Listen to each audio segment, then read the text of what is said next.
Hello, my name is Alexander Michael Campbell Halavey, but please call me Alex. It's much easier that way.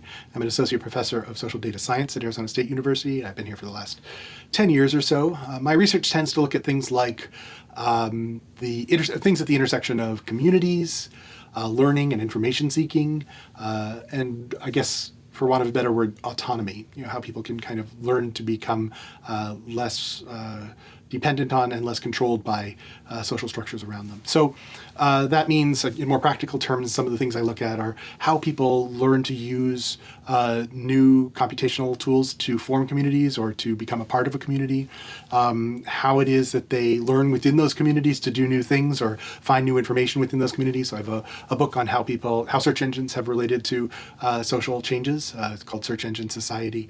I've done some work on also grassroots organizations and how they make use of network technologies to create social change. So social change is definitely a piece of what I do. So broadly, those are kind of the areas in which I do research. How did I get there? Well, I'm going to give you not my whole life story, but a big chunk of it to explain that. And I was really interested in computers pretty early on. I'm old, so back when not as many people were interested in computers. I was really interested in the idea of computers both for learning and for gaming and for community building, actually, from a very early age. I was in a group called The Source where I was involved in building communities among other kids who were interested in computers. And in fact, some of my first jobs before I even went to college were working as a systems administrator for a corporate research group and doing some network programming for different organizations who were having trouble getting online at a time when getting online wasn't really a thing. So it made sense that when I finally did get to university, I took some courses at ASU before I started at University of California at Irvine. It was in information and computer science. But when I landed there, information and computer science wasn't exactly what I wanted to do. They were really focused, and this was true of all computer science programs then, and most of them today too. They were really focused on algorithms and data structures, right? So you did a bit of programming in your first year, but from then on, you were doing math and you were doing data structures, right? So you weren't really building things. That was considered too applied, and a lot of programs have now shifted to more applied approaches, but there still tends to be that focus on the theoretical. And I was really more interested in the applied. I went to study computer science because I wanted to build a utopia. I wanted to change the world. And that really wasn't the kind of thing that people went to computer science for. We went there to make money, unfortunately. So I was a fairly peripatetic undergraduate student, and so I ended up in a lot of different majors. I was in drama for a while, and I was in Japanese literature for a while, and social ecology. But where I landed was a political science degree. And it was kind of a weird place to do a political science degree because it was one of the few places on the entire earth where there were a bunch of political scientists and social scientists and sociologists who were talking to a bunch of computer scientists, even though there was still that focus on theoretical computer science in the information computer science program. There was at least a bleed over where, unlike some places, computer scientists and social scientists were really talking quite a bit. And there were some folks there that would lead the move toward what would become social informatics. In fact, Rob Kling, who coined that term, social informatics, was at UC Irvine at the time. And so whether I was already interested in those things and just ended up there by luck, or whether that infused into my interests while I was there, I don't know. It's really hard to be that introspective. But for whatever reason, I feel very lucky that I was kind of there at a time when there were people who were really interested in some things that I was really excited about. Throughout this period, I was still consulting. I worked for NASA for a summer. I worked for a company that did satellite communications and for government satellite communications and tracking and some surveillance stuff and some data communication stuff. Basically problem solving using computers. And then I did some other things. I worked for teaching high school students mathematics and some other pieces there. But generally speaking, that was kind of what I was doing on the side. At least that's what I thought. As it turned out, when I graduated, I did decide to go to Japan for a couple of years and taught seventh graders there in public junior high school rather.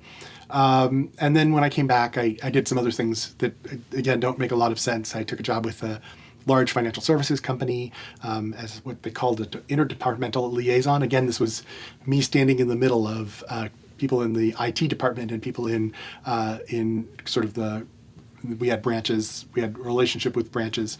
So with the kind of retail section and with national advertising and with the legal department and making sure they could all talk to each other, which was a very strange job, especially for someone as junior as I was.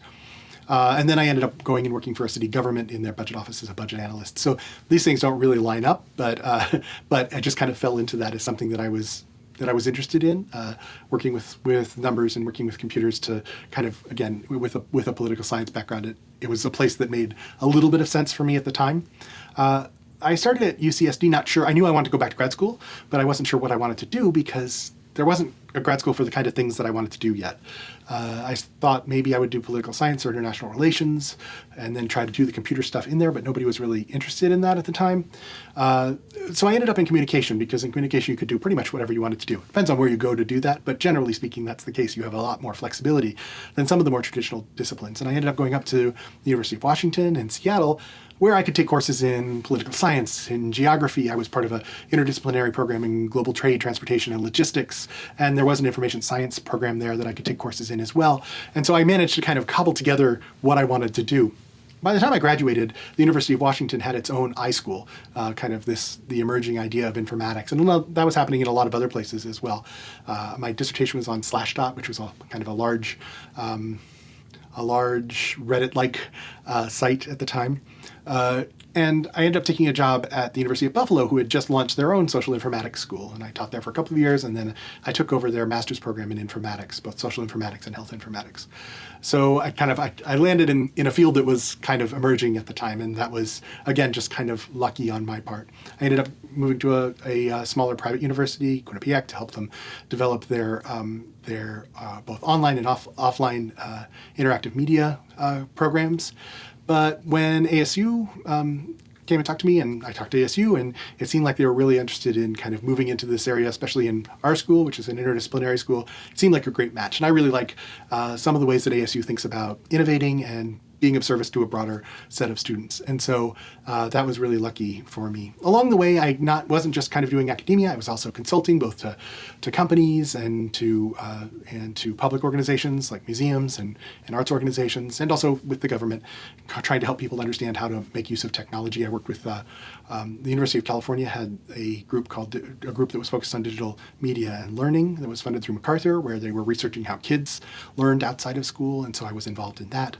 I was president of an organization called the Association of Internet Researchers, which was, again, an association that started about the time, a little bit after I started grad school, but it was one of these ones that grew, an academic organization that grew up with this new emerging field. And so I was lucky enough to kind of be involved in that even as a grad student. And then once I had graduated, I was on their executive committee for a while and then eventually became their president. So I've kind of had hands in different places kind of throughout my academic career. I've stayed a little bit in touch with what's going on outside of academia as well. And that's what's landed me here. I feel really lucky to be here.